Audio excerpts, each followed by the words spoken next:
I'd always thought desperation had a taste, like metal, bitter and sharp at the back of your throat. Turns out, it's more like static. A constant hum that eats into everything you do, makes even the light feel like it's burning out too soon. That's where I was, standing in the center of my lab, looking at the mess of wires, half-assembled circuits and broken prototypes that used to be my life's work. The lab wasn't much to look at, crammed into the basement of an old building, buried beneath layers of concrete and the weight of failed expectations. It smelled of burnt metal and that sickly sweet hint of solder flux. This wasn't where I was supposed to be. It wasn't who I was supposed to be. Then there was the mirror. It sat in the corner of the lab, hidden under a tarp stained with oil and time. Nothing special at first glance. Just another experiment, another attempt at catching lightning in a bottle. It wasn't supposed to work. It was never supposed to be anything more than a way to keep my mind from slipping into complete madness. But when I pulled that tarp off, when I looked into the mirror, everything changed. The mirror was supposed to be a side project, a laughable stab at quantum optics, a desperate attempt to push beyond the limits of the mundane failures I'd been churning out for years. I'd pieced it together from scavenged tech, outdated processors, and a touch of stolen theory from a journal article that no one bothered to read. The idea was simple enough. A visualizer that could map potential outcomes based on the slightest changes in a person's choices.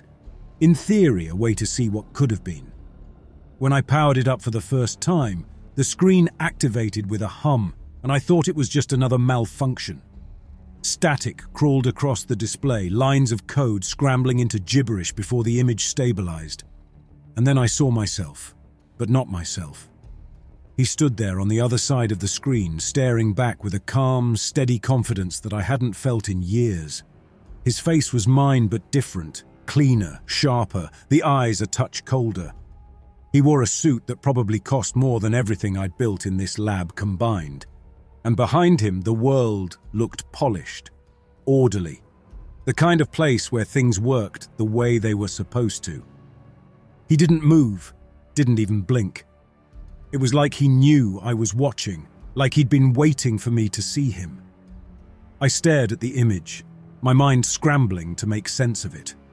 This was me, no doubt, but a version of me that had done everything right. The success I'd missed, the life that slipped through my fingers at every turn, that's what I was looking at. And for the first time in ages, I felt something more than frustration or resignation. I felt hope. I reached for the controls, adjusted the settings, tried to get a clearer look, but the image stayed the same. Taunting. Perfect. I fiddled with the dials, the reality of what I was seeing sinking in with every second. This wasn't a glitch, wasn't a trick of the light.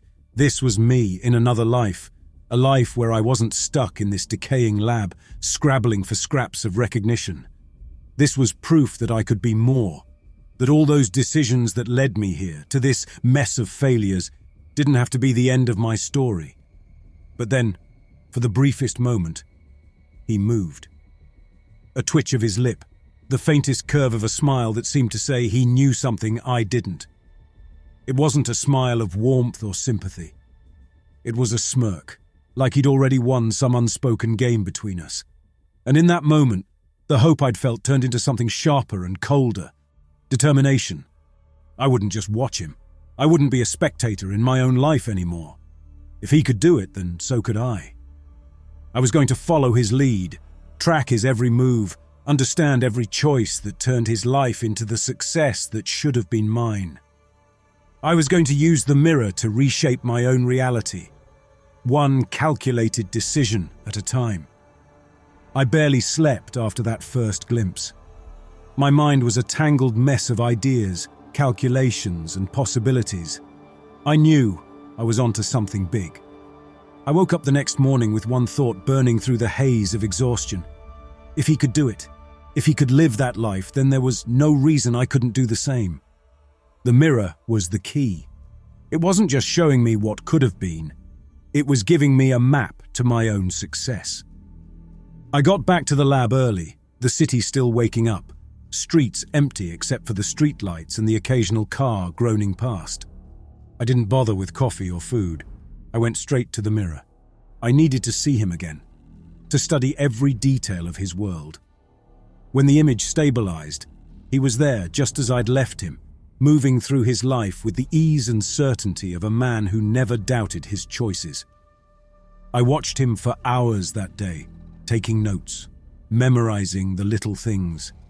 His routines, his mannerisms, the way he spoke to people in his world. Confident, always in control. It wasn't just what he did. It was how he did it. The way he carried himself, like he knew the world would bend to his will.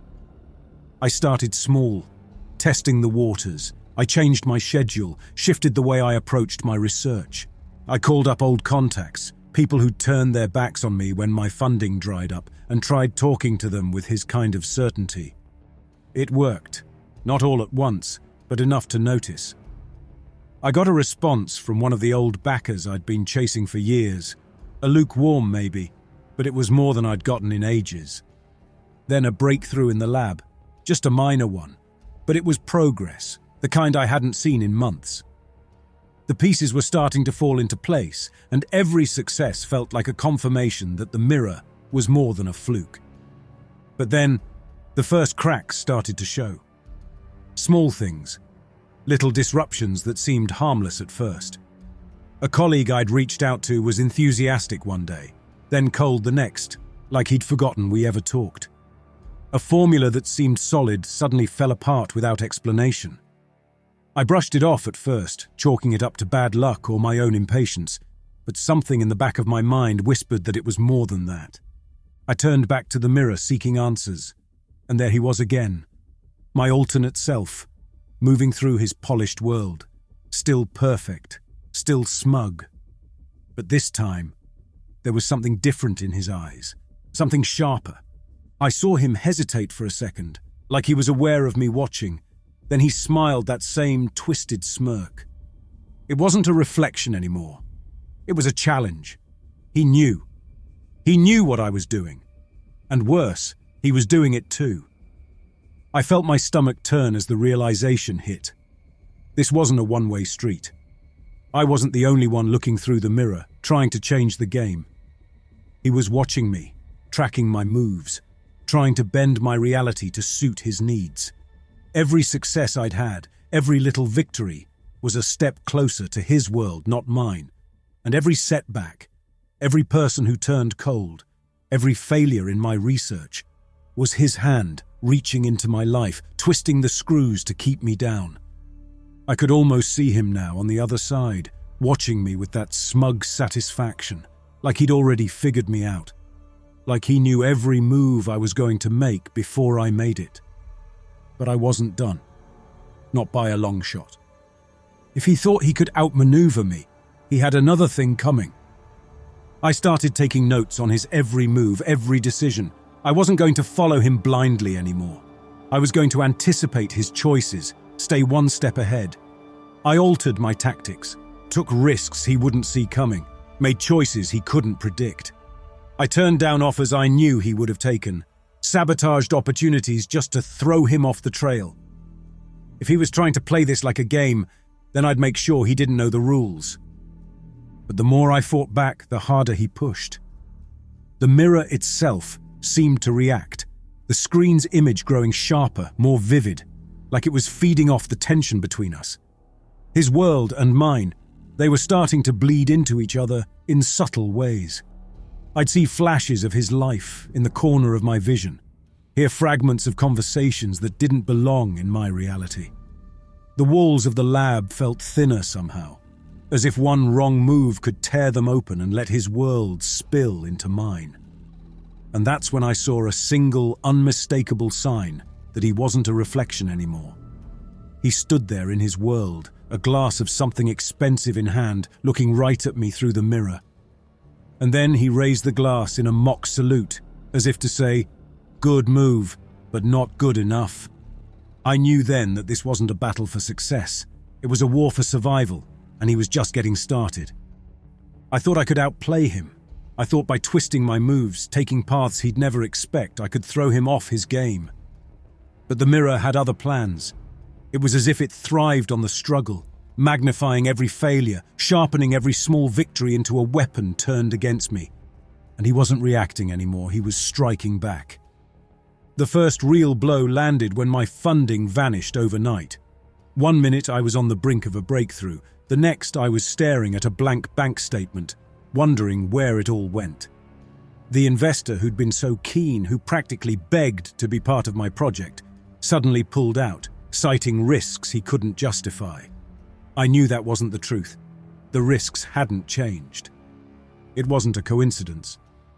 I saw him later that night in the mirror, his eyes sharper, the corners of his mouth twitching in that barely contained smile.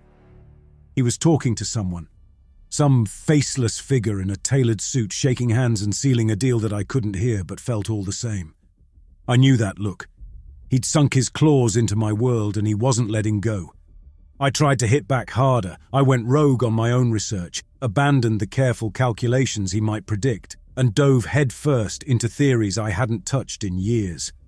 I reached out to people he wouldn't know, old colleagues who'd slipped off the radar, underground networks of fringe scientists that corporate eyes couldn't track. I pushed my experiments further into the grey areas of legality, skirting the boundaries of ethical science. If he wanted to sabotage my safe moves, I'd give him chaos instead. But he was ready for me. Every advance I made seemed to unravel at the seams. Every new alliance fell apart before it began. It wasn't bad luck. It was surgical precision, a dismantling of my life piece by piece, each fracture calculated to maximize the damage. And always, he was there in the mirror, watching, that smirk growing wider like he could taste my desperation. Then, one night, the mirror began to warp. The distortions grew, like shadows stretching across his face, pulling at the edges of reality. He was standing still, his eyes locked onto me, not through the screen, but as if he was looking straight into my world. He wasn't content to stay in his own reality anymore. He wanted mine. I stared back, refusing to blink, refusing to look away. This was no longer a matter of curiosity or even competition. This was survival. He was tearing at the fabric of my life, piece by piece, erasing my progress to make space for his own twisted version of it. He didn't just want to be better, he wanted to replace me. I began to see the changes in my own reflection. My face looked tired, bruises under my eyes, scars that didn't belong to me. It was like his reality was leaking into mine, warping my existence to match the failures he wanted me to believe. I'd catch glimpses of myself in the lab mirrors, in windows, in polished metal surfaces, and each time, it looked less like me and more like him. Panic crept into my voice when I called my contacts. My tone edged with a desperation I couldn't mask. They heard it too, heard the fear I was trying to hide, and that only drove them further away. They were backing off, seeing me as unstable, unreliable, everything he wanted them to see. I smashed my fist into the lab table, sending tools and parts clattering to the floor. This wasn't how it was supposed to go. I wasn't supposed to be the one falling apart. But every move I made, he was there, turning my strategies against me, one step ahead, always one step ahead. In a moment of blinding clarity, I realized I couldn't beat him at his own game. He knew my moves because they were his too. That's when I changed the rules. I started to sabotage myself, not in ways he could predict, not openly. I leaked false data into my research, planted traps in my work that would explode into chaos if he tried to use them. I cut ties with anyone I thought he might manipulate, isolated myself in ways he couldn't anticipate. I became a ghost in my own life, a rogue element he couldn't control. And still, he fought back, more vicious now, more desperate. The mirror's image twisted and warped with each confrontation, showing flashes of his world crashing into mine, a fusion of realities that shouldn't exist. I saw glimpses of his polished life cracking, the sleek lines of his office darkening, his flawless face marred with frustration, rage simmering beneath the surface. For the first time, he looked afraid. He lashed out, his moves less calculated. I felt the ripples in my own world, a failed experiment here, a closed door there, but this time, I saw them for what they were, signs of his desperation, his inability to bend me to his will. He was losing control. The tighter he tried to grip, the more he realized that I was no longer playing his game. I was tearing down the board. I looked into the mirror, straight into his eyes, and I could see it. The fear he tried to mask, the rage bubbling just beneath the surface of that perfect facade. He raised his glass again, but this time it trembled in his hand. I didn't need to see his smirk to know he was losing it, that he was running out of moves. I stood there, staring into the mirror, feeling like I was teetering on the edge of something I couldn't name. I thought I had him cornered, that I was finally the one in control. But then the world around me started to warp, like the air was twisting into something thicker, harder to breathe. The mirror's screen rippled, the image breaking into fragments before pulling back together. I wasn't in my lab anymore, not fully. I was somewhere between my world and his. His world leaked into mine in flashes. Smooth office floors replaced the cracked tiles under my feet. White walls glimmered where my lab's grimy concrete had been. It was like I was standing in both places at once, his reality and mine overlapping. The ground under me felt like quicksand, dragging me deeper into this twisted, in-between space. His memories played out in my head, shaking hands with corporate suits, standing on a stage accepting awards I'd never won, hearing applause that wasn't for me. I couldn't tell where his thoughts ended and mine began. Then the real horror started. My reflection in the mirror began to change. No longer just a passive observer, but an active distortion. My skin took on a pallor I didn't recognize. Dark circles hollowed my eyes and a cut opened on my cheek without warning, blood welling up from nowhere. I touched my face, felt nothing, but the wound was there in the glass, mocking me with its existence. I watched as the image twisted, my reflection splitting apart, like a crack running through glass. My alternate self seemed to blur at the edges, his features twisting into something unrecognizable. Not just a man anymore, but a shadow. A shape that didn't belong. It wasn't just him, it was us. Two halves of a shattered whole, each one warping in reaction to the other. He was losing his form, and so was I. It was in the small hours of the morning, my vision still haunted by those flashes, when I stumbled into the lab's tiny washroom. I needed to see something real, something that wasn't twisted by the mirror's tricks. But when I looked into the cracked bathroom mirror, I didn't see my own face staring back. I saw him, the other version of me, the one who wanted to tear my life apart. Only now, he wasn't smirking. He looked panicked, desperate, his eyes darting around like he was searching for a way out. That's when I realized he was trapped. He was stuck in the same warping mess that I was. Whatever connection the mirror had forged between us was tightening, crushing us both in its grip, and he knew it. For all his control, all his careful moves, he was as caught in this nightmare as I was. I felt the lab around me begin to distort again, but this time, it wasn't the environment. It was me. My sight blurred, my thoughts clouded, and I couldn't distinguish where my body ended and his began. I staggered back to the lab's main room, gripping the edge of a table to steady myself. I saw flashes of my alternate self in my mind, panicked, clawing at his surroundings, fighting to hold on to his world as it slipped away. My own hands moved on their own, reaching for the mirror. I had to break it, destroy it before it tore us both apart. But as my fingers brushed the edge of the screen, I felt a shock, like an electric jolt, run up my arm. The mirror flashed and suddenly I wasn't alone in my head anymore. His thoughts crashed into mine, a tidal wave of fear, anger, desperation. I saw his life flash before me in a torrent of images, his successes, his triumphs, every decision that led him to be the man I envied. And then I saw the rot at the core of it all. The corners he'd cut, the lives he'd ruined, The sacrifices he'd made, not to be better but to be ruthless, to be unfeeling. His ambition wasn't a drive, it was a void, a hunger that had devoured everything that made him human. I backed away as the mirror's glow burned brighter. For the first time, I saw him without the mask. He was terrified, not of me but of losing control, of becoming nothing. His world was unraveling because he couldn't stop it, because I wouldn't let him. I saw him reach for me through the mirror, but his touch wasn't a plea. It was a threat. If he couldn't have my life, he'd make sure I couldn't have it either. He'd rather see us both destroyed than let me win. The lab shook around me, the machine sparking as the mirror's energy surged, warping reality. I felt my body twist, felt parts of me slip into his world, saw my hands turn into his, my face become a patchwork of both our features.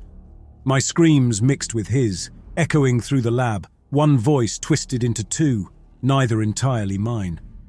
I wasn't sure where my world ended and his began. The mirror didn't just show us our alternate lives, it fused them, turned them into a single monstrous reality where neither of us could ever win. I knew what I had to do, even if it cost me everything. I reached for the nearest piece of equipment, a fire extinguisher, its weight solid in my hands, the kind you'd keep around for safety but never expect to use like this. With a roar that was as much his as mine, I swung it into the mirror's screen. The glass shattered, splintering into a web of cracks that spread like lightning. The mirror exploded in a shower of sparks, the lab plunging into darkness as the last threads of his world were ripped away from mine. The air felt like it had been punched out of the room. For a second, I thought I'd done it. That I'd finally severed the connection, destroyed the twisted link between us. I expected to find myself back in the ruins of my lab, alone but victorious. But when the light returned, it wasn't the dimness of my lab's fluorescence. It was a bright beam from above, the kind that belongs in orderly settings, places built for power, not survival. I blinked against the brightness. The afterimage of the shattered mirror still burned into my vision. As the world around me came into focus, my heart stopped. I wasn't in my lab anymore. I was standing in his office. The polished floors extended beneath me, gleaming under the artificial light. Shelves displayed accolades, awards I'd never won, framed pictures of handshakes with corporate titans and political figures I'd never met. Outside, the floor-to-ceiling windows was the skyline of a city, a view that screamed wealth and control. I stood there, my breath caught in my throat, and a slow, disbelieving smile crept onto my face. I'd done it. I was here. I was him. The rush hit me like a drug, my pulse roaring in my ears. All that envy, all that desperation to be him, to have his life, it had led to this. I laughed out loud, the sound bouncing off the walls, wild and raw. I ran my fingers over the polished wood of the desk, traced the edge of a holographic display projecting my face onto a magazine cover, words like visionary and genius plastered in bold beneath. This was real. I'd finally become the man I was always meant to be. I let myself savor it, that victory, that rush of everything I'd ever wanted falling into place. I was in his skin now, living the life I'd watched from the other side of the mirror.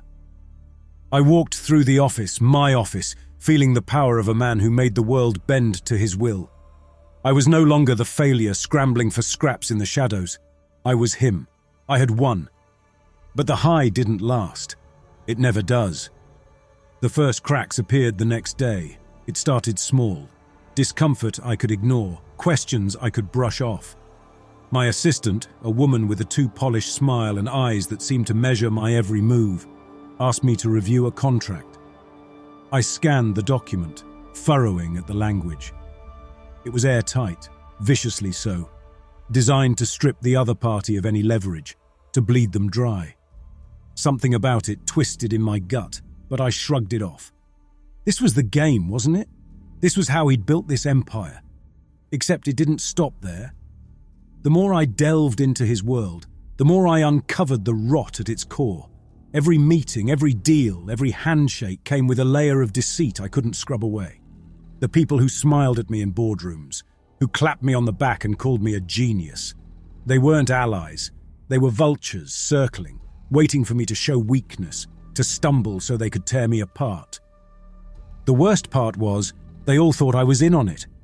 They thought I was ruthless, cunning, always 3 steps ahead, ready to cut down anyone in my path. Every decision he'd made, every step that led him to this pinnacle of success, was built on betrayal. There were memos and emails in my inbox, buried threads that hinted at ruined lives, businesses crushed under the weight of my counterpart's ambition, people whose careers he'd destroyed without a second thought. I tried to play along, tried to wear his skin, to keep up the facade that I was the man they thought I was. But every day, the life I'd envied so fiercely started to choke me. I was trapped in this polished cage, surrounded by lies so deep I couldn't see the bottom. The more I dug into his past, the more I found sacrifices I couldn't stomach. Deals made in the dark, alliances shattered for profit, truths twisted into weapons. Then came the night of the gala, the celebration of my, or rather his, latest success. The room was filled with the city's elite, all eyes on me, their expressions a mix of respect and fear. I stood there in a suit that felt too tight, a glass of something expensive in my hand, and I knew I was living the lie he'd crafted to perfection. The applause hit like a wave, washing over me, empty and meaningless. All I could see were the faces of those who'd been crushed under the weight of this empire, people he'd stepped on to get here. In the middle of that room, surrounded by everything I thought I wanted, I suddenly saw him. Not in the mirror, not in the glass of the windows, but on a passing billboard outside. Through the floor-to-ceiling glass, I caught a glimpse of a massive digital advertisement on a nearby building. It should have been just another flashy promotion, something banal and forgettable. But what I saw froze me to the spot. There he was, my counterpart, standing in the ruins of my old lab, surrounded by the broken pieces of everything I had tried to build. He looked tired, worn down, like he'd been through hell and back. But then he smiled, a real smile, the kind that reaches the eyes, and I felt a stab of something sharp in my chest. He was happy, content in a way I never was. In the life I'd thrown away, he'd found peace. The truth hit me. I'd spent all this time fighting to become him, to take over his world. And now that I was here, I realized that it was a life I could never truly own. I was drowning in his compromises, his lies, the twisted network of betrayals he'd left behind. He wasn't a better version of me. He was a hollow man. And now, so was I. No one around me reacted. They just kept laughing, clinking glasses and basking in the glow of the evening, completely oblivious. The people beside me stared out at the same skyline, but their eyes didn't pause.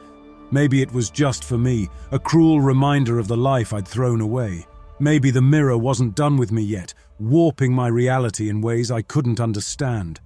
I blinked hard, trying to clear my head, but the image stayed there, burning into my retinas.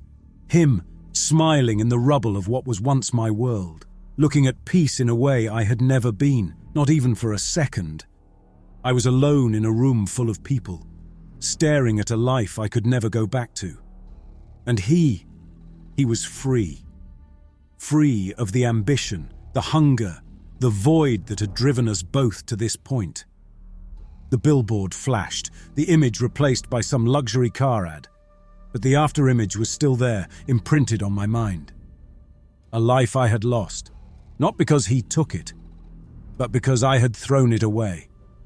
And now, I was trapped in this gleaming cage, living a lie I couldn't escape. I turned back to the mirrored surfaces of the gala hall, my reflection not quite aligning with who I truly was. The face looking back at me felt like a stranger's, a mask I'd donned in my desperation to become something I was never meant to be.